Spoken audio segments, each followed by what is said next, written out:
Depresi ini sebenarnya bahaya nggak sih, Dok? Melihat orang lain bahagia itu mangkel dia, kecewa sama dirinya sendiri. Kok aku nggak bisa sesemangat itu, nggak bisa sehappy itu begitu. Semacam penurunan motivasi hidup gitu ya, Dok ya. Kayaknya mungkin jadi Ya, tidak bahagia, mungkin tidak ingin benar, melakukan apapun gitu. benar.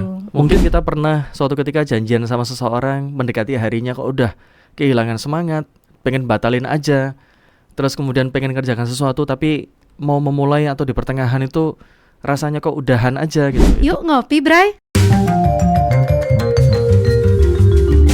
Ini baru Ngopi Bray, ngobrol penuh inspirasi bersama RSI Jemur Sari. Assalamualaikum warahmatullahi wabarakatuh. Halo Sobat Sehat semuanya. Kali ini kembali lagi dengan podcast dari RSI Jemur Sari. Pada hari ini kita akan berbincang-bincangan dengan dokter spesialis kedokteran jiwa dari RSI Jemur Sari. Assalamualaikum Dokter Hafid. Waalaikumsalam warahmatullahi wabarakatuh, Dokter Mega. Gimana kabarnya dokter, sehat? Alhamdulillah sehat dan bahagia, Dok. Oke dokter, ini kalau saya amati ya dok, kayaknya masyarakat ini mulai melek tentang kesehatan mental. Mungkin semenjak COVID kalau yang saya perhatikan. Cuman kadang masyarakat ini agak suka mendiagnosis diri sendiri atau mungkin kadang salah kaprah tentang kesehatan mental. Siang hari ini kita akan bicara tentang depresi nih dokter. Sebenarnya depresi itu apa sih dok? Depresi itu kalau orang netizen zaman sekarang itu mungkin overuse ya. Agak overlapping, terlalu banyak digunakan antara sedih dan kemudian keadaan depresi secara klinis begitu. Sering kemudian orang bertanya kira-kira apakah sedih yang dia rasakan itu sama seperti depresi atau sedih berkepanjangan berulang kali. Apakah kemudian sama dengan depresi? Agaknya memang berbeda. Kalau kondisi klinis tertentu itu memang kadang-kadang orang yang sedih itu ya memang apa adanya, perasaan itu sedih gitu. Tapi kalau kemudian depresi itu sampai melibatkan perasaan tumpul yang kemudian dia mungkin tidak bisa merasakan motivasi, sulit untuk merasakan bahagia. Dan kalau seandainya diajak untuk beraktivitas, mungkin dia pengen, tapi ada keengganan dari dia itu untuk memulai begitu. Mungkin kita pernah suatu ketika janjian sama seseorang, mendekati harinya kok udah kehilangan semangat, pengen batalin aja, terus kemudian pengen kerjakan sesuatu tapi mau memulai atau di pertengahan itu rasanya kok udahan aja gitu. Itu mungkin bagian dari gejala afektif atau gejala mood yang bagian dari depresi klinis. Begitu dokter. Tanda-tanda depresi, kita curiga kalau pasien ke arah depresi itu apa biasanya dok? Kalau dalam 2 minggu perasaan sedih atau tumpul tadi atau sulit dimotivasi atau mudah lelah itu nggak membaik dengan cara yang biasanya dia lakukan, maka mungkin itu bagian dari depresi klinis. Atau kurang dari 2 minggu kalau seandainya sangat intens, sangat kuat sekali dia rasakan dan dia tidak bisa membebaskan dirinya dari hal itu, jadi semakin berputar-putar di sana, kemungkinan itu juga bagian dari depresi klinis gitu dok.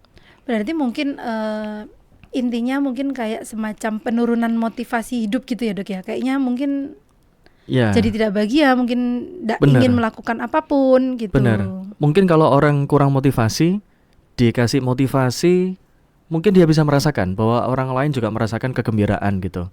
Tapi kalau orang depresi nggak bisa dok. Jadi nggak bisa merasakan semangat itu, nggak bisa merasakan motivasi itu, bahkan melihat orang lain bahagia itu mangkel dia, kecewa sama dirinya sendiri. Kok aku nggak bisa sesemangat itu, nggak bisa sehappy itu begitu. Makanya kadang-kadang kalau seandainya kita menemukan seseorang dimotivasi, dikasih kata-kata positif malah semakin benci, bahkan mungkin menentang, agak-agak menunjukkan sikap yang nggak suka, itu mungkin dia mengalami beberapa gejala namanya anhedonia, ketidakmampuan dia merasakan kesenangan, dan itu mungkin bagian dari gejala depresi. Oke Begitu. dokter. Nah kalau sepengalaman dokter nih, biasanya paling sering penyebabnya depresi itu apa? Atau mungkin faktor resiko nih, kira-kira yang nanti beresiko buat menyebabkan orang jadi depresi, kira-kira apa dok? Ya, kalau kita bicara soal penyebab itu memang multifaktorial ya. Tapi seringkali salah satunya itu adalah bukan kegagalan. Memang definisinya itu kegagalan atau ketidakmampuan seseorang untuk menyesuaikan gaya adaptasinya dia terhadap stresor di luaran sana. Tapi ternyata kan kemudian definisi stres sebagai pemicu dari depresi itu kan bisa dari luar, bisa dari dalam. Bisa dari kemudian dia punya target internal yang nggak kesampaian, atau kerjaan yang terus-menerus ada nih, gitu kan. Misalnya kemudian kita bekerja tapi load-nya itu udah selesai satu, tapi kemudian dikasih lagi, ada lagi, itu termasuk stresor eksternal. Atau kemudian, itu kan kalau kita bicara soal stres ya. Atau kemudian ada gaya adaptasi kita itu yang kemudian kita ini rasanya itu terlalu rigid terhadap sesuatu, sehingga seharusnya kita mulai berubah, kita kemudian menjadi reluctant atau kemudian menjadi resisten untuk berubah itu sendiri. Mungkin kita nggak pengen kondisi itu, tapi kita nggak tahu caranya berubah, ya. Ketika kemudian kita mulai belajar bagaimana harusnya berubah, kita semakin masuk ke dalam rasanya itu keputusasaan gitu. Nah, ada faktor eksternal dan internal itu yang kemudian menjadi seseorang itu mengalami suatu resiko untuk mengalami gejala depresi. Begitu, Dok. Oke.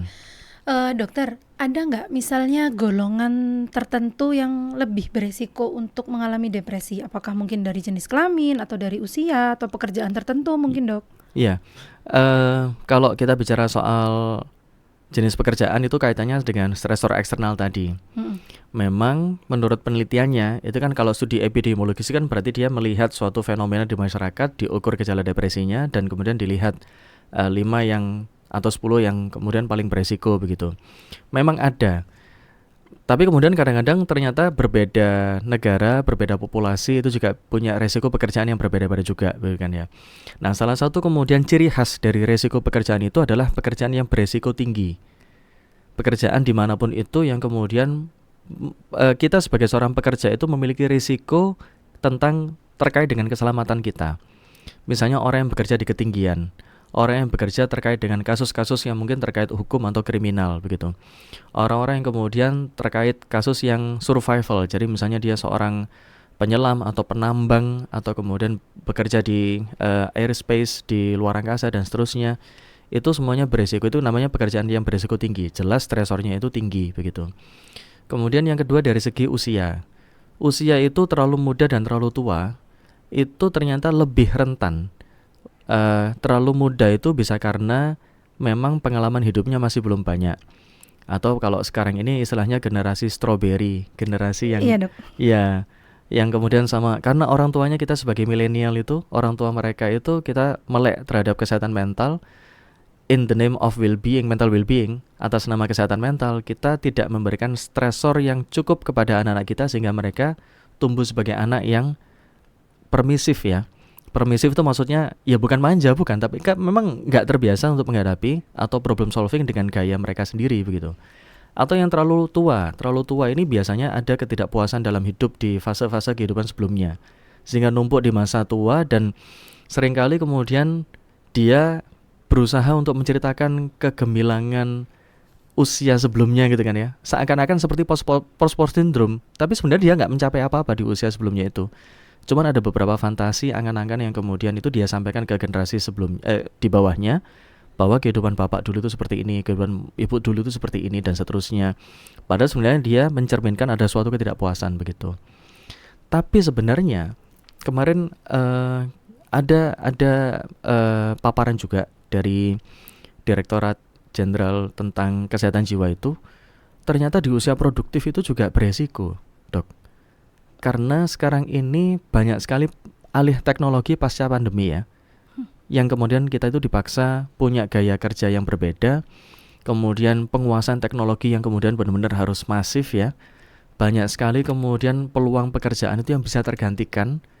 Orang kemudian menjadi saling paranoid satu sama lain, kamu ini pekerjaanmu asli atau AI. Misalnya saya sebagai dosen itu melihat mahasiswa ini beneran kamu kerja karena garapanmu sendiri atau bukan, dan seterusnya. Jadi semua rentang usia ternyata berpotensi dan berisiko dengan jenis stres yang berbeda-beda menurut usianya juga. Begitu, Dokter. Oke, kalau laki-laki perempuan sama saja, Dok? Studinya sama aja, cuman secara budaya perempuan di Indonesia lebih beresiko stres, lebih beresiko di Indonesia. Karena kalau di Indonesia itu masih ada culture bahwa perempuan itu mengurus anak, mengurus suami, tapi kemudian masih ada kewajiban untuk bekerja. Nek gak ngono, tergantung sama wong lanang. Akhirnya gak mandiri secara finansial. Akhirnya bisa dienggok-enggokno sama laki-laki misalnya, kalau pemahaman budaya sekarang ini kan seperti itu. Tapi sebenarnya kalau memang secara budaya kita bisa melihat perempuan itu double role-nya tuh banyak sekali. Peran gandanya tuh luar biasa. Dan ada namanya konflik peran ganda. Ya sebagai ibu, ya sebagai seorang profesional, ya sebagai seorang istri gitu kan ya. Tugasnya banyak sekali. Dari kantor masuk ke rumah sudah harus ngopeni rumah lagi. Kalau laki-laki masuk ke rumah ya wes HP-an, kegoleran, santai kan gitu. Akhirnya ini yang kemudian ada gap yang sangat signifikan antara laki-laki dan perempuan, bukan karena gendernya tapi karena culture-nya. Begitu. Oke dokter. Nah, depresi ini sebenarnya bahaya nggak sih dok? Karena dia mengarahkan pada suatu perilaku berbahaya untuk si individu itu. Misalnya melukai diri, bahkan kemudian agresivitas kepada orang lain, menyerang orang lain, bahkan yang berujung pada suicide atau bunuh diri, maka dia termasuk gangguan yang cukup berbahaya. Gitu. Jadi berbahaya kalau ada tanda-tanda bahayanya. Betul. Itu kira-kira apa dok? Biasanya tanda-tanda bahayanya gitu. Kalau yang paling jelas itu kan ketika dia berusaha untuk menyakiti diri sendiri maupun orang lain. Ada suatu kasus ketika dia merasa tidak mampu untuk memberikan nafkah kepada anak-anaknya, akhirnya kemudian dia memutuskan untuk mengakhiri hidupnya beserta dengan anak-anaknya. Itu sangat miris sekali. Tapi kemudian kita bisa melihat bahwa dari berbagai macam kasus yang sekarang ini berkembang ya, terkait dengan percobaan bunuh diri, mengakhiri hidup dirinya maupun orang lain, itu bisa dilihat dari sistem kemasyarakatan yang kemudian mungkin ada beberapa aspek gotong royong, saling membantu, menolong tanpa pamrih, itu yang mungkin mulai hilang, sehingga seseorang itu merasa menghadapi beban hidupnya itu sendirian. Tidak seperti zaman dulu yang komunal gitu loh, dok. Nah, ini yang kemudian seharusnya depresi itu walaupun kemudian seberesiko itu untuk memicu seseorang bisa melakukan tindakan berbahaya, dengan adanya sistem gotong royong yang ada di Indonesia, harusnya nih secara culture kita itu punya kekayaan budaya yang bisa membantu melindungi orang-orang yang beresiko depresi itu supaya menjadi lebih sehat, lebih merasa tidak sendiri gitu. Jadi faktor kesendirian itulah, loneliness itu yang kemudian memicu seseorang dengan gangguan depresi bisa melakukan tindakan berbahaya gitu, dok. Oke dokter, jadi kan mungkin tadi salah satunya akhirnya menjadi berbahaya kalau merasa sendiri gitu ya. Apa nih yang perlu dilakukan mungkin orang-orang sekitar kalau misalnya ada orang terdekatnya yang mungkin menunjukkan gejala supaya mencegah tidak sampai berbahaya gitu, apa dok kira-kira bisa dilakukan? Saya selalu senang sekali ada istilahnya itu psychological first aid atau pertolongan pertama secara psikologis. Hampir mirip seperti pertolongan pertama pada kecelakaan. Karena kalau istilahnya kan ada look, listen, and feel gitu kan ya. Kalau psychological first aid itu look, listen, and link. Look itu observe, dilihat, diamati. Karena kita sebagai orang terdekat itu pasti bisa melihat perubahan perilaku itu tadi. Kemudian yang kedua, listen. Mengajak dia untuk bercerita lebih banyak tentang apa yang dia keluhkan begitu. Tentu saja sekali, 2 kali cerita biasanya nggak keluar apa yang dia gelisahkan. Perlu mungkin beberapa kali tanya dan mendengarkan secara seksama dengan empati. Dan yang ketiga kemudian kalau kita tahu bahwa tanda-tanda itu jelas, oh iya dari apa yang saya amati, dari apa yang dia ceritakan ternyata memang betul dia mengalami suatu permasalahan kejiwaan, misalnya depresi, maka kita hubungkan ke profesional terdekat. Sekarang ini di puskesmas banyak sekali tenaga psikologi ya. Dokter umumnya juga sangat melek sekali, perawatnya juga sangat melek sekali, sehingga dimanapun teman-teman berada boleh menjangkau ke sentra kesehatan yang terdekat, gitu dok. Oke dokter. Nah, dok ada maksudnya kapan bahwa kita harus bawa ke tenaga profesional? Itu mungkin misalnya kalau sudah menunjukkan tanda gimana atau menunjukkan tanda apa itu baru kita bawa ke profesional gitu. Karena faktanya kadang-kadang itu kan masih ada stigma ya. Jadi kalau misalnya dibawa sama keluarganya, lapo aku mbok gonang dokter Hafid ini, kan gitu. Lapo nampolin dokter Hafid itu. Loh iya dok, ada mungkin teman sendiri, jadi bukan dari profesional kesehatan, bukan. Bahkan ketika dia minta nomor telepon saya itu, lapo kok takok nomor HP-nya Hafid barangnya. Karena memang faktanya dia sedang ingin konsultasi soal keluarganya gitu. Jadi stigma itu yang kemudian yang pertama kali harus kita hindari untuk kita ini supaya lebih mudah mengajak seseorang datang ke profesional kesehatan jiwa begitu. Kemudian kalau memang kita melihat ada suatu tanda-tanda itu tadi ya, ada perubahan perilaku yang kemudian secara konsisten, secara mungkin produktivitasnya jelas menurun dok. yang paling gampang diamati kan begitu.